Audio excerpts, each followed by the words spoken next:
बिस्मिल्लाहिर्रहमानिर्रहीम। अस्सलाम वालेकुम। जैकब न्यूज़ सां मां आहियां आबिद अली मंगरियो। पेश आहिनि हिन वक़्त जूं हेडलाइन।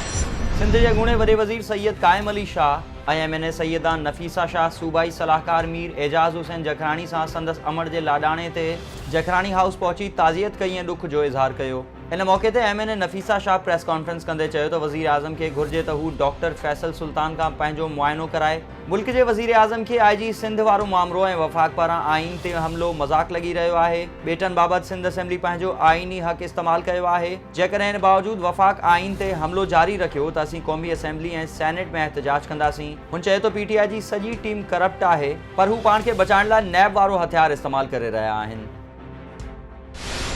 कड़ी असर में कुछ वक्त अॻु बिजली जे थंभे तां किरी ज़ख़्मी थियल ख़ानगी लाइनमैन ज़ख़्मनि जा सूर न सहंदे फ़ौत। ख़ानगी लाइनमैन मोहम्मद शरीफ भट्टी कुछ वक्त अॻु बिजली ठाहींदे खंभे खां किरी ज़ख़्मी थियो हो, जेको अॼु फ़ौत थी वियो।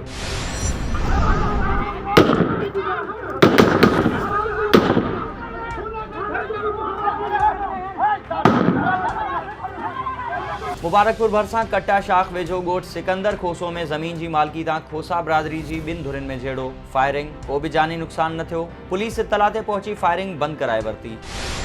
पीपल्स पार्टी सिंध जे सदर निसार खोड़ो पारां अॻूणे MPA मीर ग़ुलाम मोहम्मद शहलियाणी सां संदसि ज़ाल जी वफ़ात ते शहलियाणी हाउस पहुची ताज़ियत कई। इन मौक़े ते निसार खोड़ो प्रेस कॉन्फ्रेंस कंदे चयो त वफ़ाक़ी हुकूमत असांजे इत्तेहाद खां पोइ वाइड़ी थी वई आहे, जंहिंजो वाज़े सबूत कैप्टन सफ़दर जी गिरफ़्तारी आहे। संदसि चवणो हो त बेटनि जो 1 इंच बि वफ़ाक़ हवाले न कंदासीं। दोदापुर में ॻोठ ग़ुलाम रसूल बब्बर, वासिन रईस, वज़ीर अली बब्बर, मोहम्मद बका बब्बर, मंज़ूर अली बब्बर ऐं ॿियनि जो ॻोठ जी ज़मीन ते बासर पारां खणत करण ऐं ॻोठाणनि खे लॾाइण जूं धमकियूं ॾियण ख़िलाफ़ एहतजाज। मुज़ाहिरीन जो चवणो हो त ॻोठ ग़ुलाम रसूल बब्बर क़दीमी ॻोठ आहे। हिकु बासर रेवेन्यू जे ऑफिसर सां मिली भगत करे कूड़ी खणत कराए असांखे लॾाइण चाहे पियो। उन्हनि DC जैकबाबाद खां मुतालबो कयो त खणत रद्द कई वञे, ॿी सूरत में एहतजाज जो दाइरो वधायो वेंदो।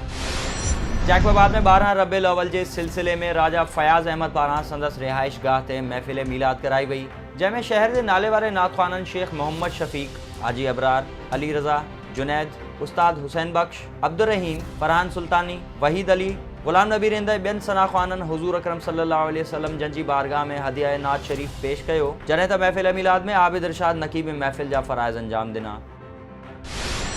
सखर में CTD पुलिस जी कार्रवाई, ॿ दहशतगर्द मारिजी विया। कराची जी CTD तरफ़ां सखर जे जाफ़र रोड ते कार्रवाई कई वई, जंहिंमें 2 दहशतगर्द मारिजी विया।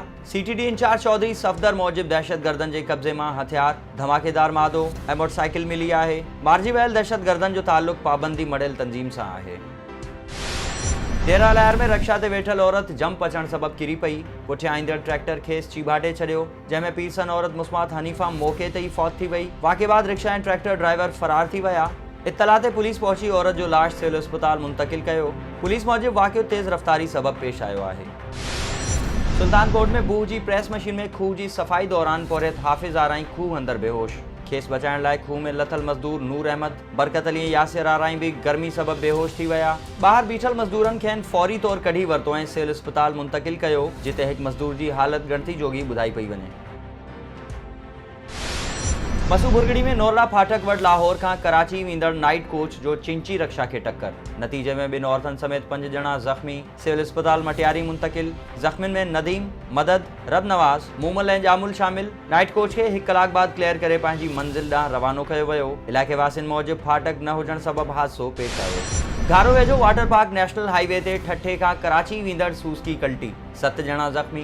लियाक़ताबाद रहवासी ठठे मां पिकनिक तां वापसि वञी रहिया हुआ त टायर बस्ट थियण सबब सूज़की कल्टी थी पई, जंहिं जे नतीजे में अब्दुर्रहीम, ख़िज़र अली, मोहम्मद शुएब, आसिफ, मोहम्मद मेराज, शकील ख़ान ऐं नईम ज़ख़्मी थी पिया, जिन खे रूरल हेल्थ सेंटर घारो आंदो वियो।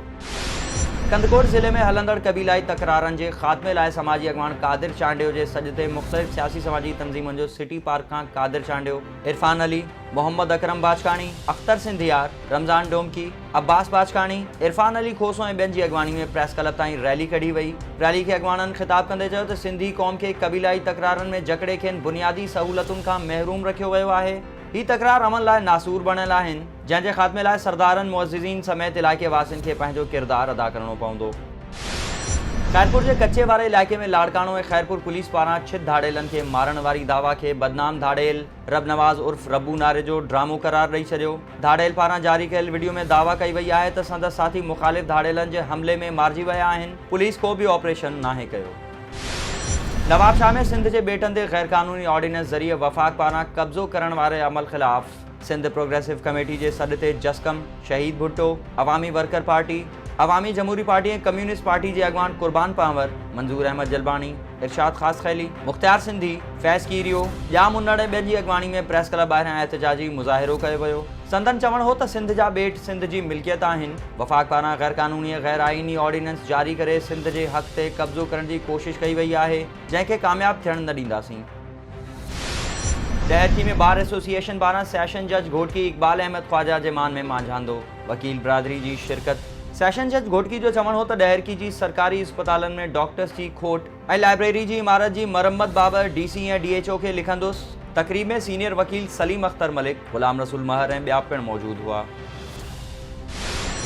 घारो में सिविल सोसाइटी पारां तारीख़ी कब्रिस्तान की सरकारी ज़मीन ते रेती ऐं बजरी जा गैर कानूनी दुकान कायम थियण खिलाफ एडवोकेट अली हसन मलाह अशरफ मलाह ऐं ॿियनि जी अगवानी में एहतजाज कयो वियो। संदन चवण हो त रेती बजरी माफ़िया गैर कानूनी तौर ते घारो शहर भरिसां सरकारी ज़मीननि ते रेवेन्यू अमलदारनि मिनरल माइंस खाते समेत मक़ामी पुलिस के आशीर्वाद सां कब्ज़ा करे छॾिया आहिनि जन खिलाफ कार्रवाई करे कब्रिस्तान समेत ॿियनि आबादियुनि खे बचायो वञे। हैवी बाइकर टूरिस्ट शिकारपुर वासी अली असगर कलोड़ो शिकारपुर में चाइना बॉर्डर खुंजराश ताईं अकेलो सफ़र लाइ रवानो थी वियो। 75 वरियनि जे अली असगर कलोड़ो जो चवण हो त ॿिनि फीथनि वारी सवारी ते एॾो वॾो सफ़र करणु आसान ॻाल्हि कान्हे। रस्ते में केतिरा ई मसाला पेश ईंदा आहिनि जॾहिं त मौसम किथे भी ख़राब थी सघे थो। पोइ बि पंहिंजो सफ़र जारी रखियो ईंदो आहियां। पाकिस्तान में हेवी बाइक ते चौथों भेरो सफ़र ते वञी रहियो आहियां। मीरपुर माथेलो में शहीद भुट्टो के अगवान शहीद इरशाद अहमद कलवट की 29वीं वरसी अल मुर्तज़ा हाउस में मल्हाई वई। इन मौके ते शहीद भुट्टो अगवाननि शेर मोहम्मद चाचड़ अब्दुल हकीम शर असगर भुट्टो उस्ताद नज़ीर अहमद कलोड़ो ऐं ॿियनि ख़िताब कंदे चयो त क़ौम परस्त दहशतगर्दनि हथां रात जी ऊंदाही में सिंध यूनिवर्सिटी में बेदर्दी सां क़तल थियल शहीद इरशाद अहमद कलवट जी अॼु 29वीं वरसी के मौके ते खेसि भेटा पेश करियूं था। इन खां अॻु शहीद इरशाद कलवट की कबर ते गुल पिण निछावर कया विया। जाफराबाद में मरकजी नाज़िम आला अहले सुन्नत अमीर जमातुल सालिहीन हज़रत पीर मोहम्मद ख़ालिद सुल्तान सरवरी कादरी चयो आहे त जश्न ईद मिलादुन नबी मल्हाइण जो मक़सद 12 रबीउल अव्वल ते ॿिन्ही जहाननि जे सरदार हज़रत मोहम्मद सल्लल्लाहु अलैहि वसल्लम जी विलादत जो ॾियारो आहे। महबूब जा मौजज़ा ॾिसी काफ़र भी कलमो पढ़ी मुसलमान थिया। पीर ख़ालिद सुल्तान वधीक चयो त आका जी आमद जी ख़ुशी मिलाइण सां क़ल्बी सुकून मिलंदो आहे। कॉसपुर में जश्न ईद मिलादुन नबी सल्लल्लाहु अलैहि वसल्लम की आमद के मौके ते जमायत इस्लाहुल मुस्लिमीन पारां हाफिज़ जुल्फ़कार ताहिरी फ़कीर अब्दुल नबी मलिक फ़कीर ज़फ़र अली ताहिरी फ़कीर करमुल्ला जाफ़री ऐं डॉक्टर ग़ुलाम अब्बास ताहिरी की अगवानी में मांझी पुल खां सवें मोटरसाइकिलनि ऐं गाड़ियुनि की रैली कढी वई। दरिया खान मरी भरिसां ॻोठ मीरापुर में जश्न ईद मिलादुन नबी के हवाले से मौलाना राशिद कासमी हाफिज़ तनवीर अहमद हाफिज़ अब्दुल हफ़ीज़ मौलवी मुहर्रम कासमी ॿियनि पारां जामा मस्जिद का जश्न ईद मिलादुन नबी की रैली कढी वई। ये हुई हिन ताईं जूं हेडलाइंस। वधीक ख़बरुनि ऐं अपडेट्स लाइ विज़िट कयो असांजी वेबसाइट www.jacobnewshd.com और फेसबुक ते फॉलो कयो।